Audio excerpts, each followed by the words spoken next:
Tala falava ni fiesto na i Samoa ma lole ngā lue soifu manuia ai o le whaopoponga o tala.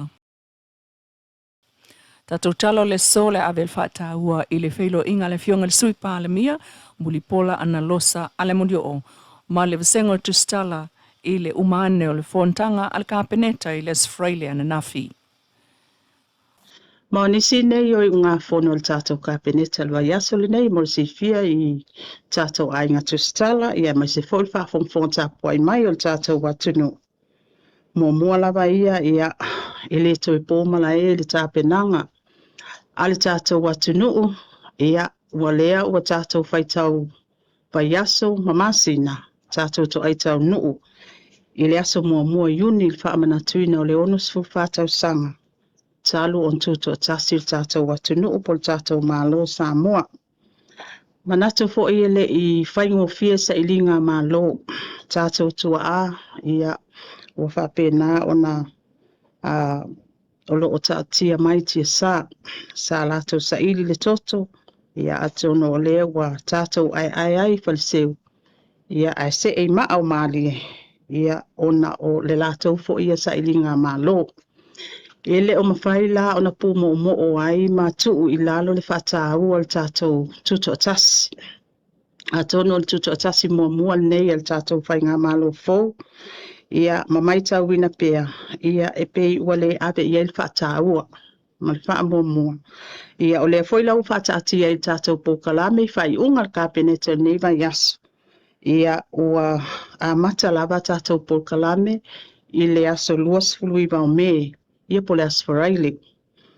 O lo o iai le fuafuanga le asfaraile le asolusu iwa me. O le awhai ele sa vali mo au ta alo umalava. Ia i lumo al maota al malo. O na sola ia i le asto nai. Ia i le aso tolus fulo me. O le atatala aloa ia ai foi. Ia e maisi ai foi o painga ta alolo. Ia tātou tonu ele o toe tau whailo foi i al tātou ngā luenga le ofisa le fono. Ia ai mai se foi i al tātou ofisa tua i aile mauta al palemene. Ia o vaenga umai o lo i aile fufuanga. O le a whaatino ai a tātou ta alolo. Ia i le aso to ona, le aso tolus fulo me. Ia mo le tatala aloa ia fo. Tā pena atu. I le aso ngafua po le aso mua iuni e tatala aloa ia ai ia le mauta fono. So o male asai le aso tolusu tasi o me, ia o tātou sauninga o le lotu whaafitai, ia i le hōle tupulanga le whakasa. Ia tātou to aitau nuu atu i le aso mua iuni. Ia o le amata aloa ia ai ia le whainga rotu fo ia mai se fol tala aloa ia o le tātou tuto atas. Ia, paenga masani, o whawhiwhianga, ia o sisina o le tanga vai, ia o tunga whautas, ia ma le konset tele, ia e whaatino ina i lumo al whale o le malo. Ia atono vaenga ia matapenanga ia le tātou whainga malo, ia o lea ua maea, ona pamani aloa ia le tātou fono le tātou kapeneta. Ma o nei whaamoemoenga uma, ele ngata e whaamanatu ai le tātou tuto tas. Ai whaamalusia ai le tātou loto ngata stas. O le tātou whaasino manga, ai mai sei fōile anga nu, wha Samoa. O nisi fōi o vaenga sa whapena o na whaamaunia le tātou kapeneta i le neiva yaso. I o tātou whainga whaavae mō ngā luenga whaavai taimi i Australia ma New Zealand. Ua whaamaunia ai le tātou kapeneta le whaawawina o tatongi fuapau. Ia mo le au nanga tu maoti, mo au nanga tu maoti. Ia o lo so soani pepa, il whatinonga o pepa au malanga mo ngā luenga whaavai taimi. Ma ua whaamauni ai ia le whaonga ina o nisi o tātou recruiting agents e tolu. E au fi ai le tātou Pacific Workforce Group Limited, o tātou Potasi Development Trust, ia male vaenga le a taimali e Charlie Aliki Westerland. Pauwi o tātou recruiting agents ua whaamaoni le tātou kapeneta. Ia awa fo ile tāpena ina o alo mawhanau. Ia mō vaenga umalawa ia i le malanga atu i whafo. Aile o mawhai o na ave ese i pele to atele o tātou alo mapana o lo anga I whapol tātou Seasonal Workers Program e anga I lava tātou 5 sutasi tu malo ia ma tātou fon whaamai o loo whaawawina pēr I al tūlanga le nā ma a tonu o le endorsement lea mal whaamaoninga tātou kapeneta I tātou company e tolu ia a tonu wa leva o na lātou ngā lulue ia ma o loo iai fo le lātou sao tāua ina ia whaawawina pēr o le tātou ele vaenga ia to tolu le fatinunga o ia au nanga o nisi o mta upu sa fatanua ina ia o le awa iato tato fongfetalai ia malana au malanga e fai masui o le fionga ile li panemia male malo Samoa I le whaamana tuina o le fu o le malo tutuila manua ia o le awa iato o le fionga le fongfetalai ia o le whaamalo sia pea o tato so tanga whaaleanga nu ma le vale lei ma o tātou tangata anu le malo tutuila manua pe ona ave I el whata ua tātou pai ngā malo ia ma o le vaiaso le nei wha ingo nei vaiaso ia o lo I el fuanga I whapena ona whaatino I el nei wha moe moe ia al tātou malo tua oi fo ia o tutuila ma manua o isi o vaenga o tala lata mai I le atina e tele ai al tātou malo sa patino le asia singa tato malo pe o le komiti whakapeneta o atina e tele al malo por CDC ma o nisi ne o vaenga sa mai tauina al fatino ina wha solo ai le wha ngā solonga ia sa sia le tato ofisa forward pa tupetu tonu uloloa ia mai tauina ia wa ono 0% ia le vaenga o le ngā luenga o mai e whaatino ina ma o lo iai le fufuanga o le sa fufua e whaamaea ia le ngā luenga I le masina le nei ia peta iane ia ona o nisi fo I o lu itau o lo whiangai mai lato ia o le o mai e fo na o mai lato sarasanga I tono komiti o tau funga e toi fitu una I le aso ia e au noa ma se isi tau wha o popo ia mo le ina ia lava le taimi e whaawawa ina pea ia o le ia le fufuanga o le siono masina o lea ua koe tu ina atu e whaatino ina ia mai ai a le leile whaatino o le tātou wati nae nei o le au ngā ia ma le tāpenanga tātou paltupe wati nae ia e tāpena mamau ia o loo iai foi ia ina ia iai se pale e whaatu mawina I pea au nanga tau tupe I taimi o whaalavilavi whaanatura sa mai tauina foi for sanga le tātou paltupe o tututonu wan nafianga I komiti o tau funga ia wa iai foi nai whaale tonu o tātou building le nei ma ele ono whaatali iai a tonu le aunga tonu le na ia wa tāpena I foi ia le tātou tāpenanga lea I uloloa ma o le whainga o le vai ngā tupe o lo whawina ai le tātou whale lea ia tolus futasi miliona tā lalon tau Lona lua sa whaatino le ase singa al tātou pai ngā malo I le pampensini al malo ia atono le toi whailo foi ia o nisi nei o ati nae ia o loo whaawau ai pea ia lon whaatino ina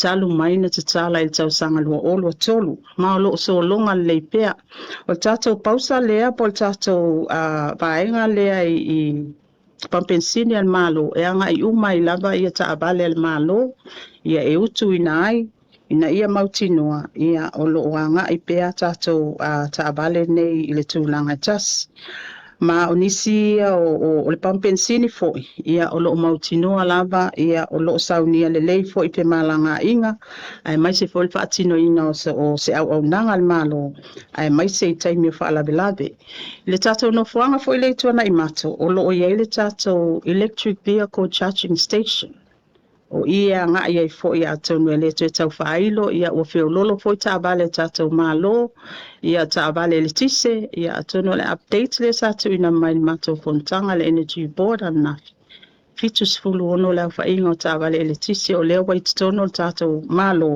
ia ma e a ona ia pea tato charging station na ia mautinoa ia e mafai ona fa awawina pea le operating o tato bainga umaya ma o fai unga nei matinae ia e faa lia ai le fata ua le tātou malo ia tinae ngā fatau limaina a tinae pulenga le lei ia ma le saunia o Samoa mo le lumanai Ia malo o ngatasi fo I maltato taiala lumana I manuia o Samoa. Ia matina e tali atuai ia fianga masuinga ma ale alo le tai. Le tau mai momoli le anganga whaatai I matanga luenga ma ofisa unga. Ia o paanga matina e ia male aufai ngā luenga. Ia o lea sa whaatino ina ma sa mātou ngā lue. Ia il tūlanga lava leo le ngā lue whaatas. E mo I lava e tā ua leo o mai o whaamaunga ma li poti il kapeneta. Ai sili atu lon tā ua. Le anga I o le asia singa. Ia mauti noa o le au whainga leo le tupe sa whaamaunia le kapeneta ma le tala le tupe. Ia e peye o ngatasi fo I male mai moa ina, ia male asia ina. Ia pole altu langa wai ai tātou wati na e whapenei. Le se ofesile le ia fe lau folosanga. Ia pe o le minsta o tupe. Le tusi ale mai le IMF. So fina ngalo I le tusi le mai se o le pe watele ai tūlanga whaiawalanga mai le ngata la IMF. Ia le whailanga mai o le tuanga I o lo warangai ai o le malo. Ia tunga lunga fo I swinga. O a tonga nu lava swinga I o lo sila I matanga luenga o le ofiso tupe whaamon. Wai tā ua tusi al IMF. O ke ia le kusi mai le IMF. Au ke le kusi le IMF. O tātou māsani suinga ma tāpenanga o iloilonga o tūla fono. Ia e lese mea fou le tāpenanga o suinga o tūla fono. Tūla fono fou, ma tūla fono whaavai wa lewa o nai ai. A ngā I mai alfa I ngā mālo ma minista ma vaenga I le lātou ana watau I tūlanga mai o io. E iai ia issues ma whawhita uli manai vaenga e tau o na suianga iai tūla fono. Ia atono I ngāia fo elese mea foula. E anga isau whamatalanga I le mta apulava lea ua au malea ua au mai e fo I le concern al IMF. Ola upsi. Oi ola uia a tala. O le ai whanga solo tato internal process. So se tūla fono le fo I kako wilo I longa kako kula fongo au tū constitution. O le ale process masani. Tala noa. Whaatala noa ia fo ia matanga luenga. Ia o le kaimina o consultation. E mwhai o ngā awala mai la isi leo ia I whako atu. Ia leo wabe oso mai le IMF. Ai lea I whaatino ala ngā luenga whaaloto I whale la tōwia. O le ano whale o suinga o tūla fono. Mai pea sa o whaailo le taimi o whanu. Ina ua o mai pae inga le nei. Sa fono le mato finance sector.